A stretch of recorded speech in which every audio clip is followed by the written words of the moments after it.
Welcome to our channel. Today we how to log into Paycom Online Payroll Portal, employee access step by step clearly. Open your preferred web browser. Type in the URL for the Paycom website, www.paycom.com. Once the page loads, navigate to the upper right corner of the screen. Look for the Employee Login option and click on it. You'll be redirected to the login page. In the designated field, enter your username. Next, move to the password field and input your password.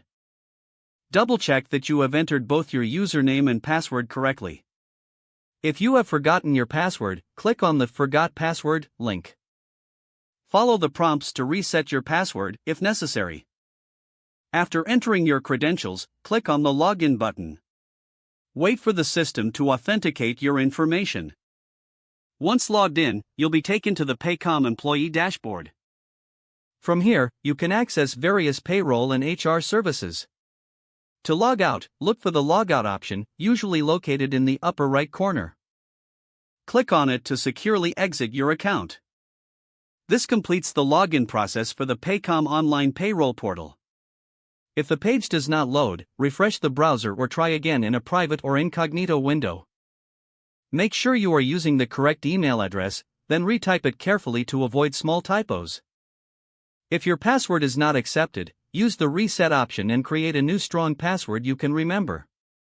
Check your spam folder for verification or security emails, then complete any requested confirmation steps. Enable two-factor authentication if available to improve account security and reduce unauthorized access risk. After signing in, review your profile details so your contact information and settings are accurate and current. If you see an error message, note it down and try again after restarting your device and internet connection. Log out when you finish, especially on shared devices, to keep your account and payment information secure. If the page does not load, refresh the browser or try again in a private or incognito window. Make sure you are using the correct email address, then retype it carefully to avoid small typos. If your password is not accepted, use the reset option and create a new strong password you can remember. Don't forget to like this video and subscribe to our channel for more step-by-step tech guides.